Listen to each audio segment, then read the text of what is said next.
아침에 눈을 뜨면 가장 먼저 후회가 밀려왔습니다. 또 오늘 하루를 어떻게 보내나 걱정이 앞섰어요.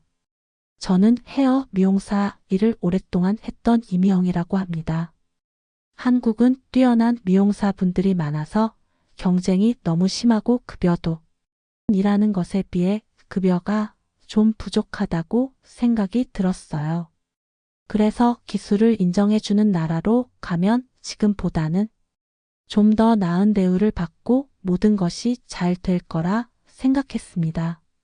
한국에서 쌓았던 미용 경력이라면 이곳에서도 충분히 성공할 수 있을 거라 생각했죠.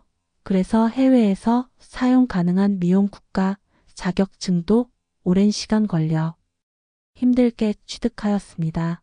일 끝난 후 쉬지 않고 친구들 만나지도 않으며 주말에도 열심히 준비한 덕분에 3년 만에 자격증을 취득을 하게 됐습니다. 취득 후 저는 이제 다 준비됐다라고만 생각했어요.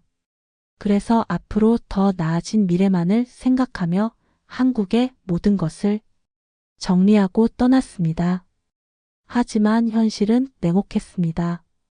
영어는 늘 발목을 잡았고 문화는 낯설기만 했습니다. 오사리 마이 잉글리시 이즈 나트 구드. 손님과의 간단한 소통조차 어려웠습니다. 머리 모양을 설명해 주려 해도, 원하는 색깔을 물어보려 해도 제 입에서는 엉뚱한 말만 튀어나오곤 했죠. 손님들은 답답해하고 저는 그럴 때마다 주눅이 들었습니다. 이게 맞나? 내가 왜 이 고생을 사서 하고 있는 걸까? 수없이 스스로에게 되물었습니다. 매일 밤 잠자리에 들면 한국에 두고 온 가족들과 친구들이 사무치게 그리웠습니다. 외로움은 뼈 속까지 스며들어 저를 갉아먹는 것 같았죠. 낯선 공기, 낯선 풍경. 모든 것이 저를 외롭게 만들었습니다. 그렇게 하루하루를 버텨내던 어느 날이었습니다. 마치 한 줄기 빛처럼 그녀가 제 미용실 문을 열고 들어섰습니다. 지수 언니였습니다. 어머, 안녕하세요. 예약하셨나요? 네, 안녕하세요. 지수라고 합니다. 머리 좀 하려고요. 언니는 저와는 너무도 달랐습니다. 유창한 영어로 거침없이 주문했고 세련된 옷차림에 당당한 미소는 저를 압도했습니다. 마치 이방인이 아닌 이곳에 뿌리 내린 성공한 사람처럼 보였죠. 왠지 모르게 끌렸습니다. 저도 모르게 제 속마음을 털어놓게 되었습니다. 지수 언니는 자주 미용실에 왔고 우리는 많이 가까워졌습니다. 내가 정착한 곳은 한국인들은 그리 많지 않은 외진 곳이었어요. 언니 사실 제가 여기서 너무 힘들어요. 영어도 어렵고 아는 사람도 없고. 괜찮아. 미영아, 내가 도와줄게. 혼자 힘들어하지 마. 그 따뜻한 말 한마디는 꽁꽁 얼어붙었던 제 마음을 녹이는 것 같았습니다.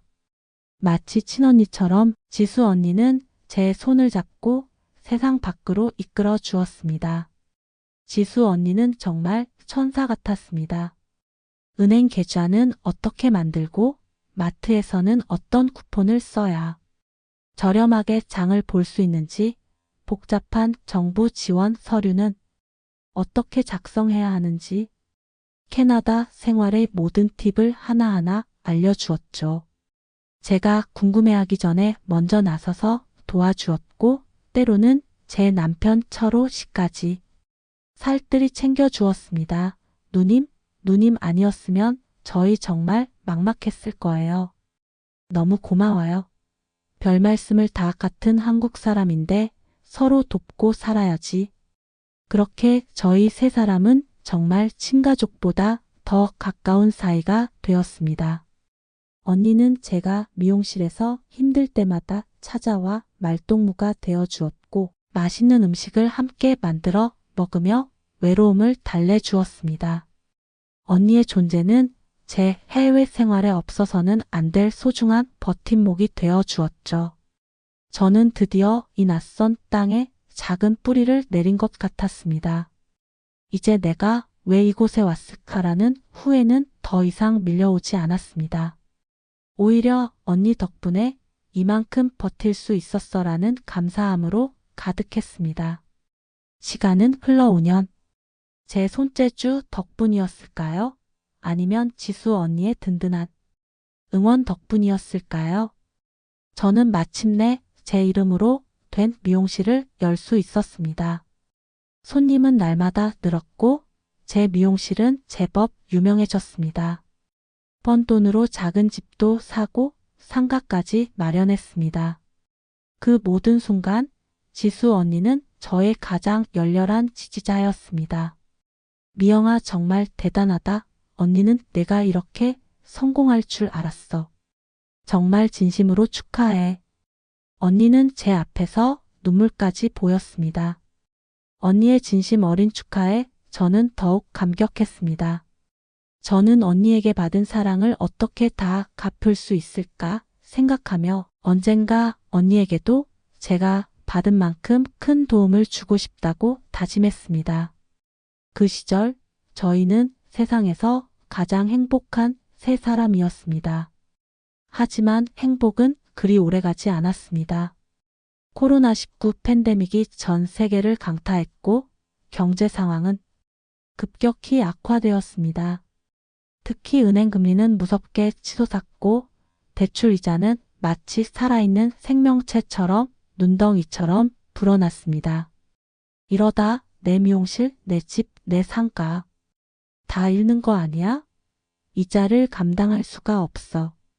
밤잠을 설쳤습니다. 매일 아침 눈을 뜨면 이자 걱정에 가슴이 답답했습니다. 가장 먼저 지수 언니에게 하소연했습니다. 언니는 늘 저의 편이었으니까요. 언니, 이자 감당이 안 돼서 잠도 안 와. 이러다 정말 큰일 나겠어. 언니는 잠시 말이 없었습니다. 그리고는 제게 바짝 다가와 마치 비밀을 말하듯 은밀하게 속삭였습니다. 그 목소리는 평소의 언니와는 조금 달랐던 것 같습니다. 어딘가 모르게 차갑고 계산적인. 하지만 그 당시 저는 그걸 알아차리지 못했습니다. 미영아, 내가 좋은 투자처를 알고 있어. 지금 같은 시기에 큰 수익을 얻을 수 있는 방법이야. 대신 아주 중요한 게 있어. 절대 은행 기록이 남으면 안 돼. 현금으로 해야 해. 안 그럼 이 나라는 공짜로 얻은 돈이라고 세금을 엄청 뜯어가. 알겠지? 가장 믿었던 사람의 말. 지수 언니는 언제나 저의 편이었고 저에게 최고의 조언을 해주었습니다. 은행 기록이 남지 않아야 한다는 말에 잠시 망설였지만 언니라면 그럴 만한 이유가 있을 거라 생각했습니다. 당장 눈앞에 불어나는 이자에 대한 공포가 저의 이성적인 판단을 흐리게 만들었습니다. 이것밖에 방법이 없어. 언니를 믿을 수밖에 없어. 그렇게 저는 제 모든 것을 걸었습니다. 집과 상가를 담보로 하고 그동안 모아둔 돈까지 합쳐 무려 6억 원을 지수 언니에게 건넸습니다. 그때까지도 저는 언니를 맹신했습니다. 처음 몇 달간은 약속대로 수익이 들어왔습니다. 저는 안도했습니다. 역시 언니 말이 맞았어 라고 생각했죠. 하지만 그 이후 언니의 연락이 점점 뜸해졌습니다. 전화를 걸면 출장 중이다. 몸이 아프다는 변명만 늘어놓았습니다. 불안감이 엄습했지만 저는 애써 외면하려 했습니다. 언니, 왜 이렇게 연락이 안 돼요? 투자금은 어떻게 되는 거예요? 아, 미영아, 왜 이렇게 불안해? 나는 지금 더 좋은 투자처 알아보느라. 내가 더 좋은데 투자했으니까 3개월만 더 기다려. 그럼 수익이 2배가 될 거야. 알았지? 언니 믿고 기다려. 그 말에 저는 또다시 마음을 놓았습니다.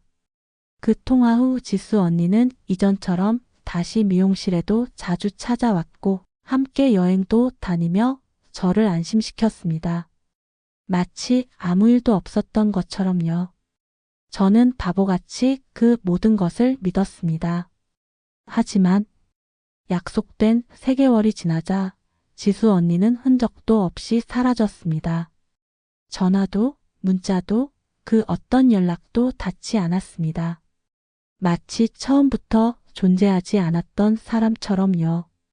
배신감과 공포에 휩싸여 저는 남편 철호 씨와 함께 수소문 끝에 다른 주에서 살고 있는 언니를 찾아갔습니다. 하지만 저희를 맞이한 언니의 얼굴은 제가 알던 그 언니가 아니었습니다. 싸늘하고 낯선 얼굴. 누구세요? 언니? 언니 이게 무슨 말이야? 나 미영이야. 왜 그래? 무섭게 그러지 마. 무슨 헛소리예요? 당장 제 집에서 나가세요. 아니면 경찰 부를 거예요. 저는 망치로 머리를 한 대 맞은 것 같았습니다. 제가 알던 지수 언니는 어디에도 없었습니다. 더 충격적인 것은 언니가 저희를 오히려 사기꾼으로 몰아붙였다는 겁니다. 동네 사람들에게까지 저 사람들이 나한테 돈을 요구하며 사기를 치려 한다고 말했습니다. 놀랍게도 사람들은 언니의 말을 믿었습니다. 왜일까요? 왜 사람들은 언니의 말을 믿었을까요? 언니는 평소 주변 어른들에게 극진했고 스스로를 늘 당하는 불쌍한 사람인 것처럼 포장해왔던 겁니다. 저를 만나기 전부터 이미 이 모든 것을 계획했던 것일까요? 혼란 속에서 저는 그동안 이상하게 생각했던 언니의 행동들을 떠올렸습니다. 그동안 사진 한 장을 같이 찍은 적이 없었어요.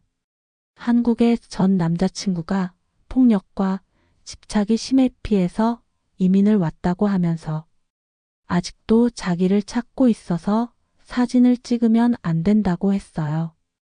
혹시 누구와 같이 찍게 되면 어느 순간 페이스북이나 기타 소셜미디어 네트워크에 올리게 되면 자신이 있는 곳이 알려진다고 하면서 그리고 언니 늘 게스트하우스를 전전하며 살았는데 집 관리하는 것도 힘들고 다양한 집에 살아볼 수 있어서 그게 좋아서 그런다고 했어요. 그런데 그런 이유가 있었던 거였어요. 치밀하게 나를 속이기 위해 준비했던 거였어요.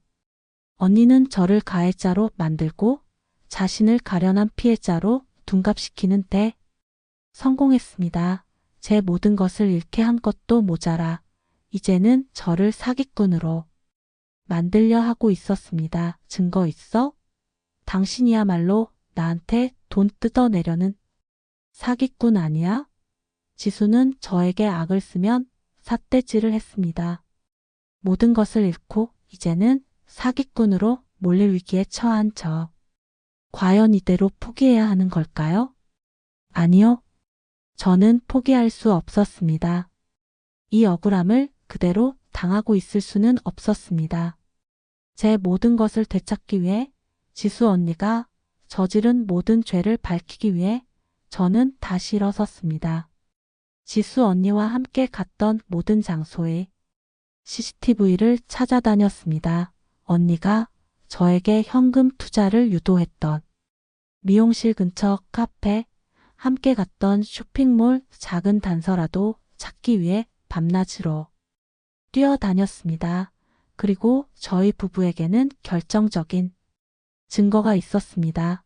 저는 기계치여서 핸드폰에 앱을 깔고 사용하는 것도 잘 몰랐는데 남편 철호 씨가 저를 위해서 앱을 하나 설치해 둔 게 있었습니다. 제가 영어가 서툴러서 중요한 전화를 놓칠까봐 혹시 모를 상황에 대비해 설치해 두었던 통화 자동 녹음 앱이었습니다.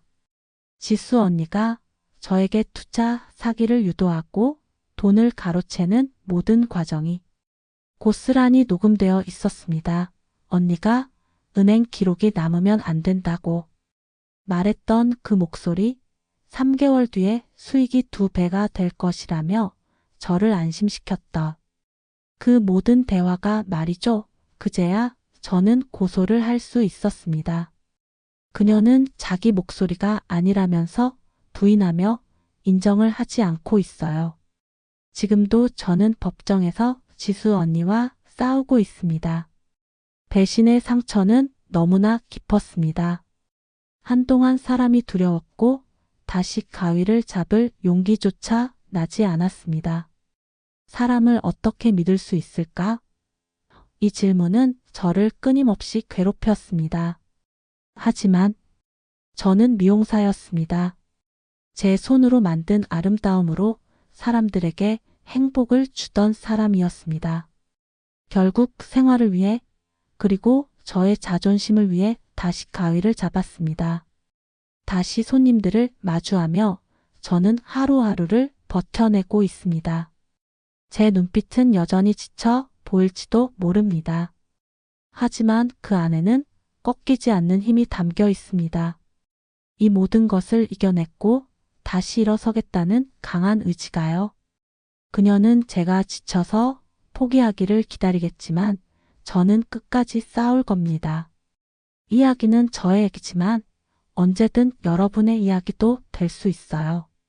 과연 사람을 믿는다는 건 무엇인가? 내가 힘들고 외로울 때 다가와 믿고 의지하게 만드는 그 사람을 무조건 의심부터 하면서 거부할 수는 없을 거예요. 하지만 지혜 없는 믿음은 때때로 우리에게 가장 깊은 상처를 남길 수 있습니다. 저는 이 싸움을 포기하지 않을 겁니다. 이 영상이 저와 같은 피해자가 더 이상 생기지 않기를 바라는 작은 희망으로 사연을 전해봅니다.